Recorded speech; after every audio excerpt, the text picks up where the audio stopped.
alamin wassalatu wassalamu ala asyrofil mursalin nabiyina wa habibina Muhammadin wa ala alihi washabihi wa ba'du.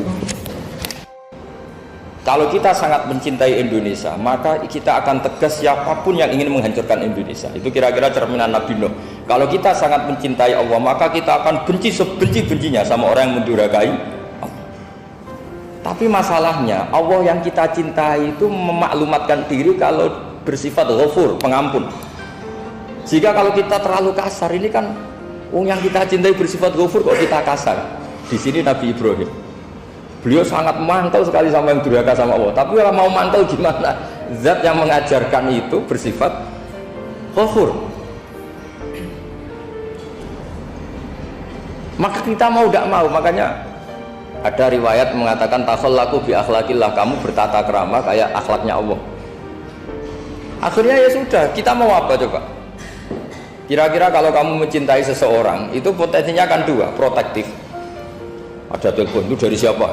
Cewek atau cowok? Protektif. Itu bukti cinta atau bukti suudon? Kan tidak tahu. Tapi misalnya kamu cinta perempuan terus WA-an sama lelaki gak apa-apa, jalan sama lelaki gak apa-apa, sama masa lalunya pacarnya juga gak apa-apa. Itu cinta apa pembiaran? Kan sama-sama gak jelas.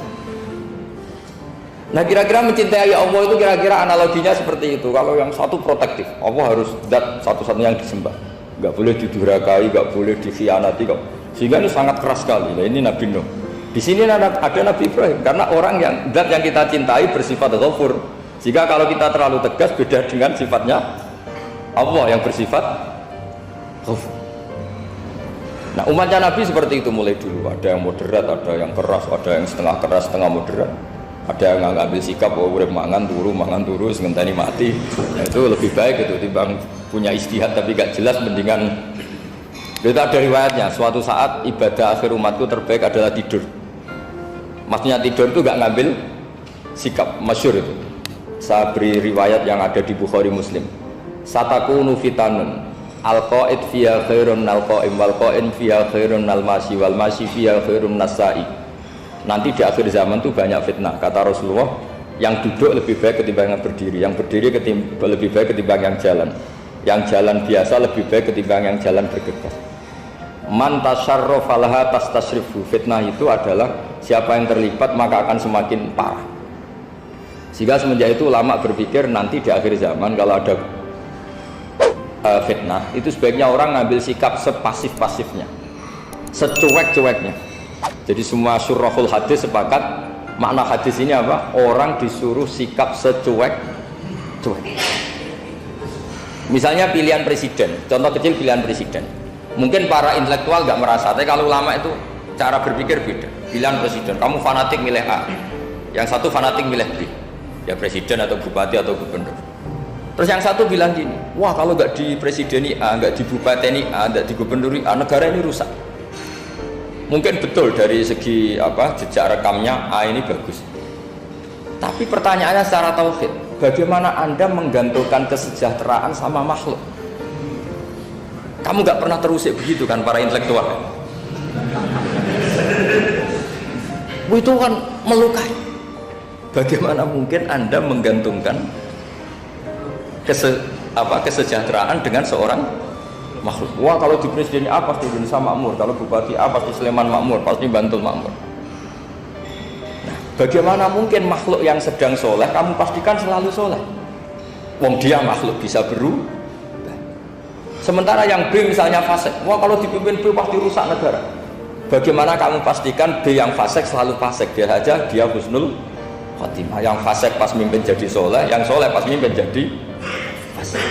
Akhirnya ulama karena tahu sifat manusia itu rubah-rubah dan kendali di tangan Allah, sikapnya nggak jelas. Saya ini termasuk orang yang terkenal nggak jelas.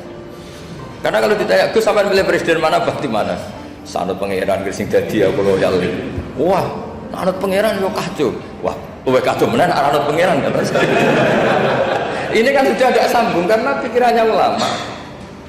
Memang nggak beda, cara berpikir ulama itu beda. Bahkan bapak saya itu kalau didik saya itu begini. Kalau meseli saya atau ngirim saya dulu itu kan pakai mesel. Ha ini uang kamu 500.000 untuk kamu. Mesti ditambahi 100.000 ini tuh buat jajan sama teman-teman. Mesti ada uang pokok, ada uang sedekah. Dulu saya sering tanya, kenapa Bapak sangat menghormati teman-teman saya? Kata Bapak, kowe mondok iku aku ora iso nyukupi, sing iso nyukupi ya kanca-kanca. Ternyata betul, rata-rata anak kuliah atau anak mondok, uang pribadinya kan 8 hari dari dikirim sudah habis. Berarti kan masih 22 hari, kok bisa hidup itu kan barokahnya teman-teman itu. Malah yang agak beling itu 1 hari sudah habis, berarti ada 29 yang bergantung sana sini.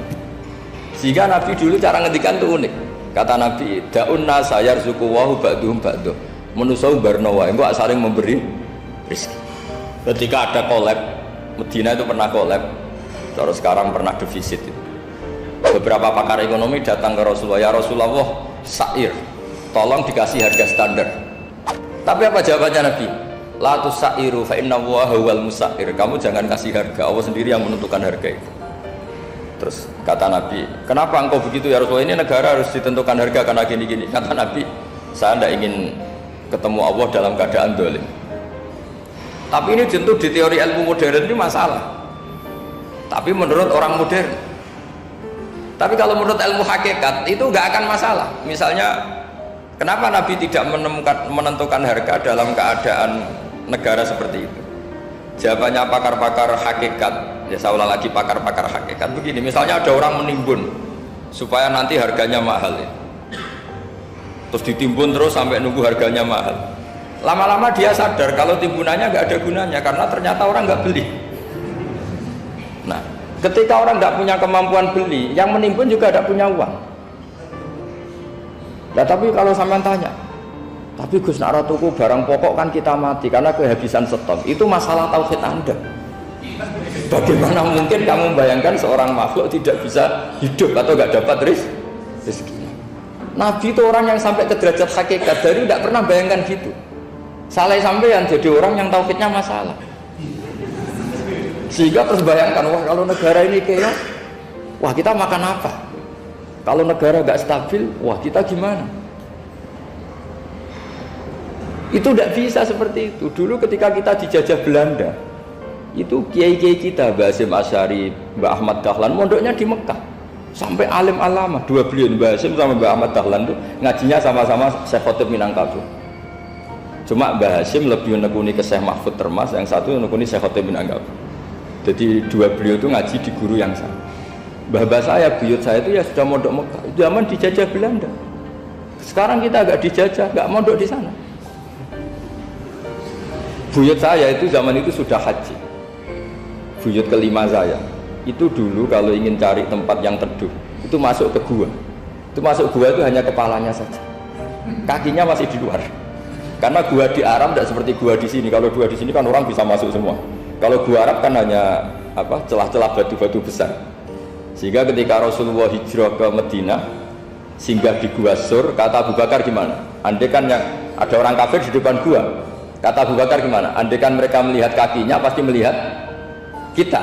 Karena gua di sana itu satu tubuh tidak bisa masuk penuh. Kalau gua di sini kan ada yang mobil saja bisa masuk. Nah itu bahasa ya kalau mau istirahat itu masuk gua, separuh badan di dalam gua, separuhnya masih di.